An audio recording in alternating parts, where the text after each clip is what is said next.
Мен Ош шаардык жол кыймыл коопсуздугун камсыздоо бөлүмүнүн үгүт насаат иштери боюнча тескөөчүсү болуп иштейм өзү. Милициянын майорумун.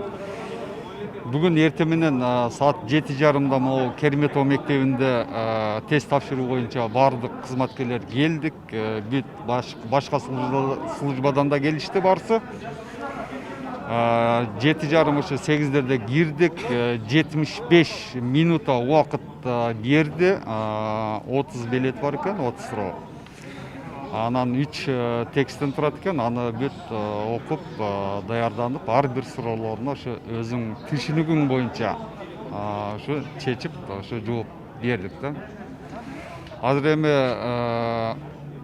калгандагы азыр биринчи бөлүгү биринчи байга киргендер 100 адам кирдик. Азыр эми экинчи жанагы потогу кирет эми.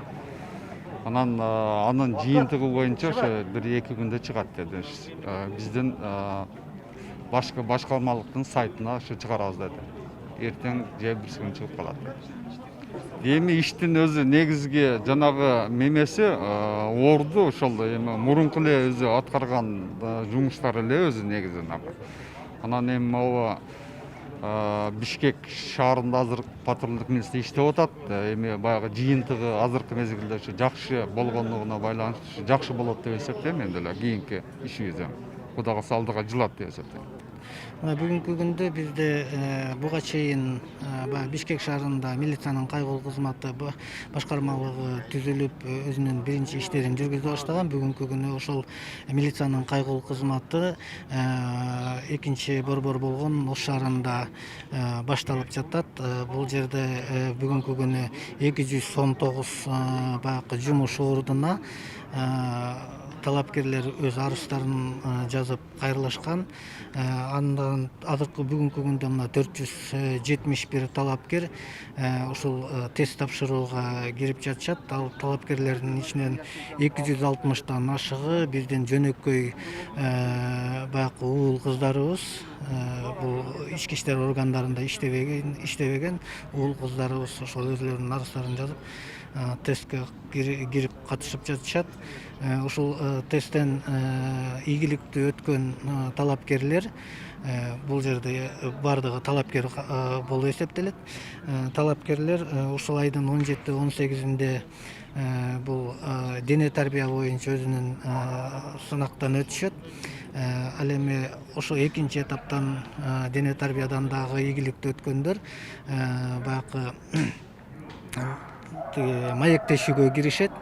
Маектешүүгө кирип, маектешүүнү ийгиликтүү өткөн талапкерлер ушул жылдын 1-сентябрынан баштап 3 айлык атайын окууга жөнөтүлөт. Окууга жөнөтүлүп, 110 кызматкер 1-декабрдан баштап Ош шаарында ушул милициянын кайгылуу кызматынын биринчи иштерин көргөзө башташат. Ал эми калган талапкерлер ошол 1-декабрдан баштап 1-мартка чейин окууга жөнөтүлүп, окуп бүткөндөн кийин баягы катарга кошулуп иштерин жүргүзө баштайт. Ал эми мурунку мисалы үчүн мурундагы буга чейин милициянын патрулдук милиция деп мындан 3-4 жыл мурун түзүлгөн, бирок өз ишин токтотуп салган. Себеп дегенде ал жерден биринчиден ал убакта ошол азыркыдай коопсуз шаар долбоорлору ишке аша элек болчу. Анын үстүнө азыркы мисалы үчүн милициянын кайгылуу кызматынын кызматкерлеринин эң негизгиси буларга жаңы техникалар. Анан айта кетчү нерсе, башка кызматкерлерге караганда булардын айлык маянасынын жогорулугу жана ушундай ушул кызматкерлердин даярдыгы болуп жатат. Анын үстүнө баягы мурунку патрулдук милицияда мисалы үчүн бир экипажда 3 кызматкер болуп, бир кызматкер жол кыймылынын коопсуздугун камсыздоо боюнча иш алып бара турган болсо, калган 2 кызматкер коомдук коопсуздук боюнча иш алып барышчу.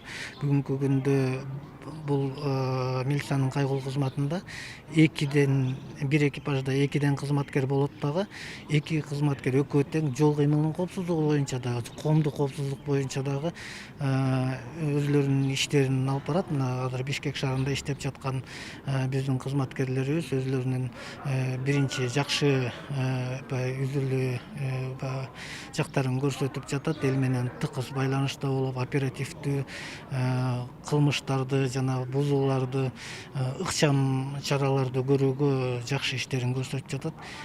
Биз ойлойбуз, Ош шаарында дагы ушундай көрсөткүчтөр болот.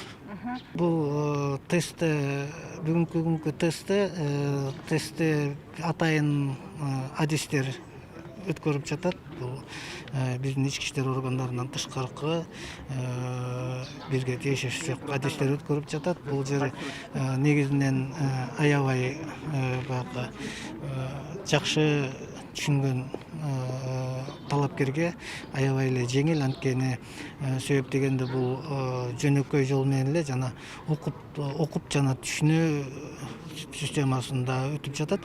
Бул жерден текст берилет, талапкерлерге текстти окуп түшүнүп туруп, анан ошол экил текстке жараша суроолор коюлган. Ошол суроолорду туура кайсынысын туура деп эсептесе, ошол экиге баягы өзлөрүнүн белгилерин коюп, анан өзүнүн түшүнүгүн айтып бере алышат.